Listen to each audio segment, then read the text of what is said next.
오늘 함께 나눌 말씀의 제목은 견실하여 흔들리지 말기를입니다. 여러분은 혹시 일상이나 신앙생활이 밑둥까지 흔들리는 아주 위험한 경험을 해보신 적이 있으십니까? 목사라면 소명이 흔들리고 이 길을 계속 가야 되냐 말아야 되냐라는 고민이 될 것이고, 성도분들이라면 과연 내가 예수를 계속 믿을 것이냐 말 것이냐,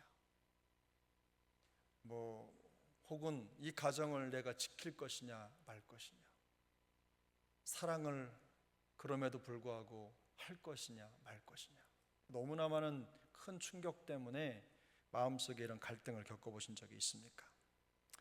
예기치 못한 건강 문제 때문일 수도 있겠고, 오전에 말씀드린 대로 재정적인 파탄이나 어려움 이런 것들이 있을 수도 있겠죠. 혹은 사람들과의 복잡한 갈등 속에서 이런 흔들림을 경험하게 될 수도 있습니다. 끊임없이 세속적인 가치관을 우리에게 주입하는 이 세상도 우리를 흔들어대는 주범 중에 하나죠. 눈에 보이는 성공, 물질적인 안정, 혹은 인정 욕구, 이런 것들이 세상의 거센 파도처럼 우리에게 밀려오고 우리를 이리저리 흔들어 놓습니다. 그런 흐름에 휩쓸리다 보면 때로는 깊은 영적인 무력감에 빠지기도 하고 패배감에 사로잡히기도 합니다. 사도 바울이 사역했던 시대에 고린도 교회 성도들에게도 비슷한 고민과 염려가 있었습니다. 다만 그들이 가진 고민은 먹고 사는 문제로부터 시작된 것이 아닙니다. 지극히 현실적인 고민이었지만, 그러나 먹고 사는 문제가 아니라 이런 거죠. 과연 죽은 사람도 부활할 수 있는가? 죽어서 땅속에 묻혀서 다 시신이 썩었는데도 부활할 수 있는가? 그리스도 안에서 죽은 사람들이 예수의 재림 때가 되면 모두 살아난다고 했는데, 그러면 아직 죽지 않은 사람은 어떻게 되는 것인가? 그러면 주님을 맞이하기 위해서 일부러 죽어야 되는가? 부활을 위해서 죽어야 되는가? 이런 고민들이 그들의 현실적인 고민이었습니다.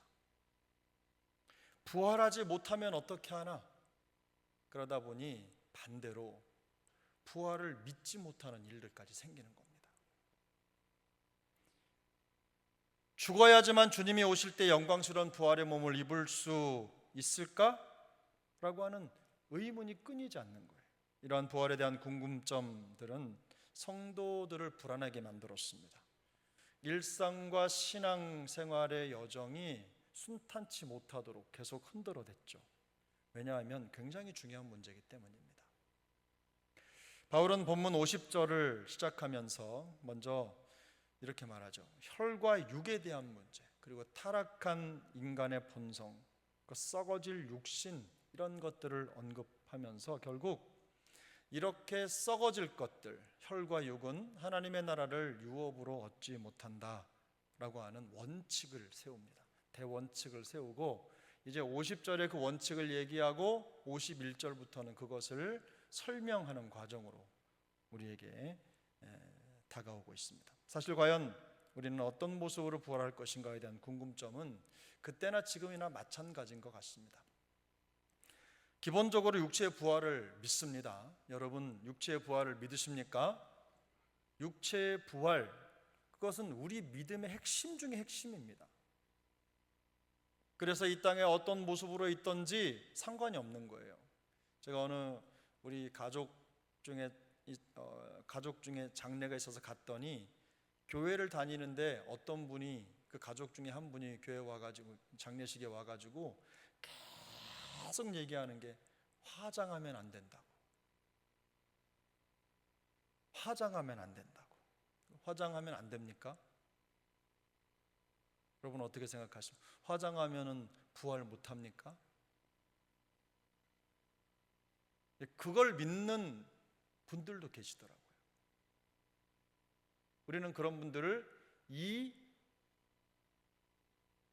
아무튼 근데 육체의 부활을 믿습니다. 우리가 어떤 모습으로 부활하게 될 것인가에 대한 해답이 어디에 있느냐? 바로 부활하셔서 몸을 가지고 이 땅에 잠시 계셨던 예수님에게서 그 답을 찾으시면 됩니다. 예수님이 부활하셨듯 우리도 그와 똑같이 부활할 것이기 때문입니다. 예수님이 부활하셨을 때 진짜 음식을 드실 수 있는 실제 몸을 가지고 계셨다는 사실을 잊지 않으면 부활 이후에 우리의 삶이 어떻게 될 것인가, 우리의 모습이 어떻게 될 것인가에 대한 해답을 얻을 수가 있습니다. 당시 고린도 교회 성도들의 궁금점도 이와 비슷한 맥락에서 출발을 했는데요, 바울은 하나님 나라와 썩지 아니하는 것, 이 두 가지를 연결해서 부활을 설명합니다. 장차 도래할 하나님의 나라는 썩지 않는 나라입니다. 영원한 나라죠. 마찬가지로 하나님의 나라에 살아가게 될 성도의 몸도 거기에 맞게 썩지 않는 몸이 될 것입니다. 여러분 이거 믿으십니까? 이런 원리를 따라서 바울은 이제 앞에 42절에서 죽은 자의 몸은 썩었지만 썩지 않는 몸으로 부활할 것을 천명하죠. 따라서 바울이 혈과 육은 하나님의 나라를 이어받지 못한다라고 말했던 이 50절의 내용은 사실 타락한 속성을 가지고 있는 지금 우리 육체를 말하는 것입니다. 우리는 이 육체 그대로 하나님 나라에 올라가는 게 아닙니다. 이 육체로 가면 어때요? 부활 이전의 몸은 썩는 몸이에요. 타락한 육체라는 거죠. 이것으로 하나님의 나라를 유업으로 받을 수가 없어요. 이 세상에서 죽을 수밖에 없는 인류의 썩어 없어질 타락한 육체를 발과 혈과 육이라고 말하고 있는 것입니다. 결론적으로 바울은 고통과 고난과 죽음에 취약하고 썩어질 육신은 결국 하나님의 나라를 상속받을 수 없다고 딱 잘라서 말합니다. 제가 생각할 때 목사가 선명하게 말하지 않으면 성도님들이 방황하는 것 같기는 해요. 그런데 목사가 선명하게 말하는 걸 좋아하는 분들이 많지 않습니다. 그저 두루뭉실하게 그저 긴지 아닌지 자꾸 생각하게끔 하고 아니요, 기요 이렇게 대답하기보다는 기도하겠습니다 이런 걸 좋아하시는 분들이 더 많은 것 같아요. 상처받기 싫으니까.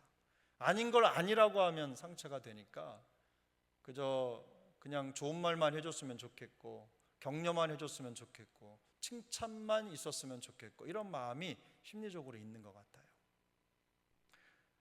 그런데 바울은 그렇게 말하지 않아요.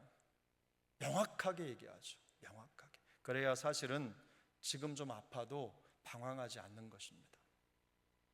고통의 기간이 짧아져요. 51절부터 놀라운 반전의 복음이 시작되는데요, 나팔 소리가 울려 퍼질 때, 마지막 나팔 소리가 울려 퍼질 때 우리는 순식간에 홀연히 변화될 것입니다. 썩을 것이 썩지 않을 것을 입고 죽을 것이 죽지 아니함을 입는 영광스러운 새 창조의 사건이 일어나는 것이죠. 이 변화의 순간에 성경에 기록된 사망을 이기고 사막을 삼키고 이기리라, 이사야 선지자의 그 말씀이 그대로 성취됩니다. 이 예언자의 말씀이 온전히 이루어지는 거예요. 우리 본문 54절을 같이 한번 읽어보겠습니다. 시작. 이 썩을 것이 썩지 아니함을 입고 이 죽을 것이 죽지 아니함을 입을 때에는 사망을 삼키고 이기리라. 기록된 말씀이 이루어지리라. 아멘. 이것이 어떻게 성취되었습니까? 예수 그리스도께서 십자가와 부활을 통해 인류의 가장 큰 두려움인 사망의 권세를 완전히 깨뜨렸기 때문입니다. 바울은 57절에서 사망 권세를 깨뜨리신 이 주님을 묵상하면서 이 놀라운 승리를 주신 하나님께 찬양과 감사를 올려드립니다. 그렇게 하면서 이 질문에 대한, 부활에 대한 질문에 대한 답을 마치고 이제 58절로 넘어가죠. 근데 이 2000년 전에 이 부활의 승리가 고린도 교회뿐만 아니라 우리의 현실과 무슨 상관이 있을까? 사실 그게 중요하잖아요. 앞서 말씀드린 것처럼 세상은 우리를 흔들기에 여념이 없습니다. 우리를 흔들어 놓고 미혹하죠. 성경의 관점이 아니라 세상의 관점으로 우리의 신앙의 방향과 가치를 평가하게 만듭니다. 십자가의 능력을 무기력하게 느끼게 만들고 부활의 소망을 그냥 막연한 옛날 얘기나 혹은 상상 속의 일처럼 생각하게 되는 거예요. 생각해 보세요. 몸이 갑자기 하늘로 이렇게 끌어올려 간다면 여러분 믿으시겠습니까? 성경에 그렇게 써 있는데 그런 일이 일어나는 걸 보고도 못 믿는 거예요. 속임수지 이렇게 말하는 것하고 똑같은 거죠. 성경 속에 일어나는 그 분명한 진리 앞에서 우리가 그렇게 반응하지 못할 때가 참 많죠. 그런데 예수님께서 십자가를 통해 이루신 그 부활의 완벽한 승리, 그것을 우리가 진짜로 믿는다면 우리의 삶은 달라질 것입니다. 내 안에 부활의 참된 소망과 확신이 있다면 삶의 동력이 달라질 것입니다. 환경을 이기는, 그 환경을 넘어서는 힘이 달라질 거예요. 인생을 달리는 마력수가 달라질 것입니다. 그래서 우리는 신앙생활 하면서 항상 이런 절대적인 진리가 우리 안에서 여전히 역사하고 있는지를 늘 점검하셔야 합니다. 사망조차 이기신 우리 주님의 승리가 이미 내 것이 되었는데 세상의 작은 시련과 평가 앞에 굴복할 이유가 없습니다. 담대한 믿음을 가지고 사는 거예요. 말씀의 기준에서 엇나간 부분이 있다면 다시 진리를 기준으로 해서 그 가르침을 따라 우리의 삶의 궤도를 재조정해야 되는 거죠. 제가 시계가 하나 있었는데 이 시계가 저희 형님이 저에게 준 시계입니다. 지금은 안 차고 있지만 형님이 제가 군대 가기 전에 고등학교 때 주셨으니까 고등학교 때 차고 그 친구를 데리고 군대를 가고 그리고 지금까지 가지고 있다가 한 2주 전쯤에 아이가 무슨 공부하는데 전자시계가 안 된다고 시험 볼 때 그래서 그 시계를 줬어요. 근데 그 시계가 이렇게 흔들면 가는 시계 있잖아요. 이게 흔들면 가는 시계. 그래서 그 오토매틱이라고 하죠. 건전지를 가는 시계가 아니고 차고 다니면 시계가 살아서 움직입니다. 근데 그 시계를 보니까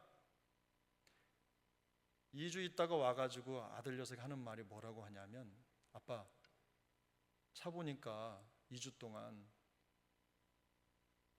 2초가 달라졌어요. 그 제가 언제 그거를 다 들여다보고 있었느냐 그랬더니 뭐 보니까 조금씩 차이가 난다는 거예요. 그래서 공부나 해라. 제가 그렇게 하고 말았습니다만은 우리가 있는 이런 상황에 시계 같은 거 이런 것들은요, 그런 기계도 어느 시간이 지나면 뚜껑을 열어가지고 안에를 깨끗하게 소지를 해서 해야 시간이 정확하게 맞다고 합니다. 그런데 벌써 몇 년입니까? 30년도 훌떡 넘은 시간 동안 그 시계를 한 번도 뚜껑을 열지 않았으니 착오가 있겠죠. 세상은 그렇습니다. 우리 신앙도 마찬가지예요. 신앙이 그저 잘 되는 것처럼 내버려 두면 어느 순간 나도 모르는 사이에 궤도를 벗어납니다. 항상 말씀에 우리를 빗대어서 뚜껑을 열어서 그 안에 우리 안에 있는 복음의 본질들을 점검하고 재정비하지 않으면 다른 길로 가는 거예요. 저는 부족하지만 설교자로서 항상 설교의 방향을 놓치지 않기 위해서 설교학 책을 주기적으로 읽습니다. 처음부터 끝까지 다 읽지는 못하더라도 그 핵심들을 또 새로운 책이 나오면 찾아서 읽고 항상 그것들을 적용하려고 신경을 좀 쓰는 편입니다. 여러분 어떠십니까? 우리의 신앙의 여정에 필요한 것들, 삐뚤어진 것들을 항상 바로 잡으려고 애쓰십니까? 정말로 필요합니다. 하나님의 말씀에 맞추어서 재정비하고 재조정해야지만 우리가 진리에서 벗어나는 걸 예방할 수 있습니다. 하나님의 말씀이 약속하고 예수 그리스도를 통해 성취된 부활의 생명, 그 생명이 우리 안에 정말로 역사하고 있는지, 그 가치에 우리가 생명을 걸고 있는지, 만약에 그렇다면 이 세상의 어떤 유혹에도 우리는 요동치 않을 것입니다. 작은 미혹들의 마음이 빼앗겨서 신앙이 흔들리지 않을 거예요. 그래서 우리 사랑하는 세종항 식구들은 항상 하나님 앞에서 늘 말씀에 초점을 맞추고 흔들림 없이 신앙의 궤도가 다 탁 맞아 떨어지는, 한치의 오차 없는 그런 삶으로 하나님 앞에 영광이 될 수 있기를 축복합니다. 늘 부족하지만 삐뚤어지면 다시 맞추면 되는 겁니다. 맞추면 되는 거예요. 사과도 때가 있고 무슨 다 그렇잖아요. 지금 하면 되는데 놔뒀다가 계속 커지는 문제점도 있어요. 저기 선풍기가 저기 있잖아요. 가끔 제가 선풍기 방향 맞추러 가잖아요. 그거 아십니까? 가면서 그 생각합니다. 저기서 얼마나 돌려야 여기에 정확하게 도착할까? 저기서 여기까지 한 몇 미터쯤 되는데 몇 도를 돌려야 될까? 딱딱 두 칸일까? 딱 한 칸일까? 이 생각을 하면서 갈 때가 있어요. 처음에 저기서 조그만 오차가 생겨도 마지막에 이만큼 벌어지는 거하고 똑같이 우리의 삶에 처음에 잘못된 걸 바로잡으면 가면 갈수록 이제 괜찮아지는데, 그거 방치하면 계속 삐뚤어가는 것입니다. 그렇게 되지 않길 바랍니다. 하나님 앞에서 늘 궤도를 조정하시고 바른 신앙의 자리를 우리 지킬 수 있길 바랍니다. 그래서 바울은 그런 여정들, 너희 안에 부활의 영광과 소망, 확신이 바로 서 있다면 분명히 뭔가 다를 것이다 라고 하면서 그 부활이 단지 신앙생활의 영역에만 머물러 있는 것이 아니라 삶의 영역에도 밀접하게 연결되어 있다는 걸 강조하면서 58절을 말하는 거예요. 58절, 이 부활의 확신을 가진 자들에게 주는 강력한 권면으로 이 단락을 마무리 짓는 것입니다. 자, 58절 같이 읽겠습니다. 그러므로 내 사랑하는 형제들아, 견실하며 흔들리지 말고 항상 주의 일에 더욱 힘쓰는 자들이 되라. 이는 너희 수고가 주 안에서 헛되지 않은 줄 알미라. 아멘. 바울은 부활의 생명과 은혜를 확신하는 성도들에게 중요하고 구체적인 결단을 촉구합니다. 그냥 두루뭉실하게 넘어갈 수 없다는 겁니다. 성도의 삶은 부활에 대한 확신과 결코 무관하지 않기 때문입니다. 부활의 확신이 있으면 견고하여 흔들리지 않을 것이지만, 만약에 부활에 대한 확신이 없으면 늘 좌불안석하고 넘어지고 쓰러질 거예요. 부활은 영적인 것이니 육적인 삶과 상관없다라고 생각하는 게 대단히 잘못됐다는 생각입니다. 그래서 바울은 부활의 권세를 확신하고 가진 성도들에게 이렇게 말하는 거죠. 첫 번째 이겁니다. 견실하며 흔들리지 말라. 견실하여 흔들리지 말라. 이런 뜻이죠. 믿음의 자리를 굳게 지켜라. 이게 견실하여 라는 말의 의미라면, 흔들리지 말고 라는 말은 외부에 어떤 영향이 있더라도 동요하지 말고, 이런 뜻이죠. 합치면 믿음의 자리를 굳게 지키고 외부의 어떠한 영향에도 동요하지 않는 마음 상태를 유지해라, 이겁니다. 세상의 기준과 유혹 앞에서 그리스도가, 예수가 나의 유일한 승리이심을 선포하며 살아가라는 것입니다. 그것으로 0점을 맞추라는 거예요. 견실하여 흔들리지 말고 라는 표현을 우리가 여러 번 읽어보십시오. 성경을 여러 번 읽듯이 견실하며 흔들리지 말고, 견실하며 흔들리지 말고를 계속 읽다 보면 이것이 선택이라는 걸 알 수가 있어요. 외부적인 환경과 상황에 의해서 그 믿음의 자리가 흔들리고 넘어지는 게 아닙니다. 흔들리기를 작정하니까 흔들린다는 말이에요. 말고라는 말에서 여러분 아시겠죠? 이 흔들림이 내 외부의 문제가 아니라 내 내부의 문제라는 거예요. 결국 뭡니까? 선택의 문제라는 거죠. 흔들리기를 선택하면 흔들릴 것이고, 안 흔들리겠다고 결심하면 안 흔들리게 된다는 말입니다. 여러분 동의하십니까? 동의하십니까? 맞습니다. 물론 마음을 지키는 게 쉬운 건 아니지만, 그럼에도 불구하고 항상 흔들리지 않겠다는 마음의 결심을 지키는 게 중요해요. 저도 사역을 하다가 보면 지난 여정 30년 가까운 시간을 사역하면서 항상 그런 시기가 있었습니다. 마음이 힘들고 어려워요. 우리 목사님들 어떠실지 모르겠지만 대부분 그럴 텐데, 우리 목사님들 미래 얼마나 두렵겠습니까? 앞으로의 사역의 여정이 얼마나 두려움이 있겠어요? 매년 여름 사역 지내고 9월, 10월, 11월 되면요, 마음이 엄청 뒤숭숭해요. 있을 것이냐 갈 것이냐, 뭘 할 것이냐 말 것이냐, 머무를 것이냐 떠날 것이냐, 이런 수많은 오만 가지 생각들이 교차하거든요. 근데 여러분, 그 순간을 넘어갈 때 보면요, 그게 바로 선택입니다. 선택. 여러분 어떠세요?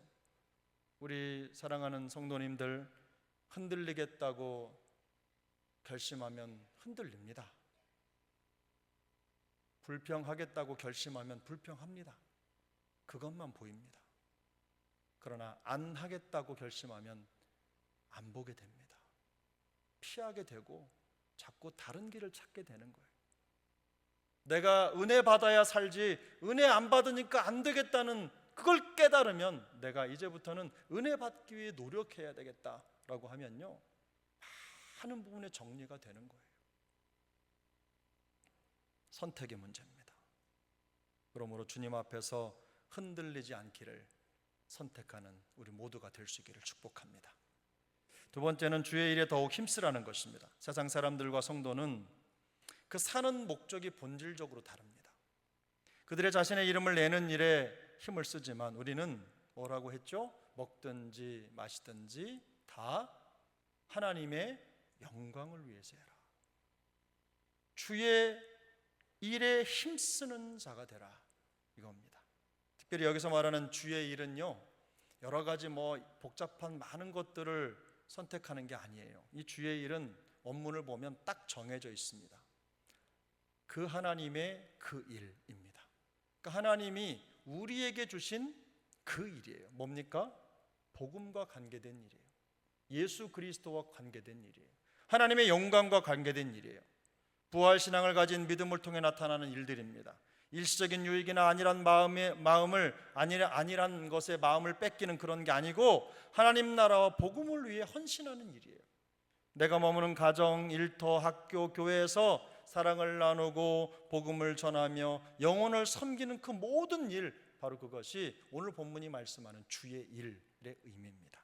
흔들림 없는 예배 생활을 회복하는 것, 중보하며 이웃과 가족을 품는 것, 기도로 협력하고 돕는 것, 내가 할 수 있는 것들에 내 시선을 두는 것, 내가 할 수 없는 것들은 하나님께 올려드리는 것, 이게 모두 다 주의 일입니다.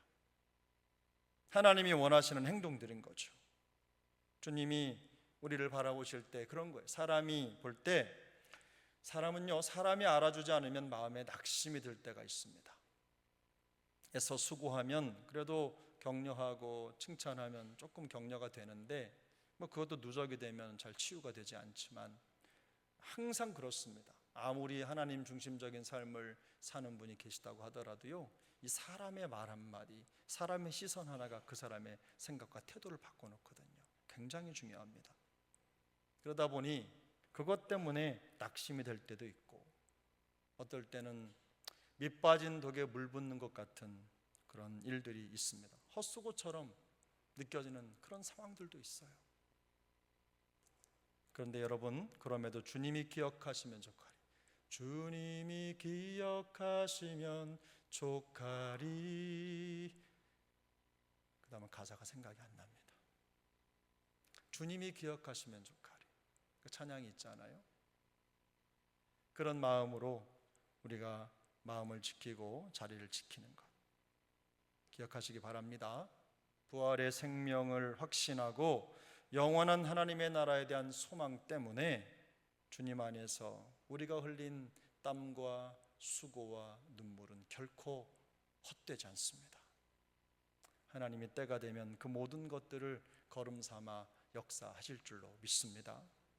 우리가 그런 마음으로 주를 섬기는 거예요.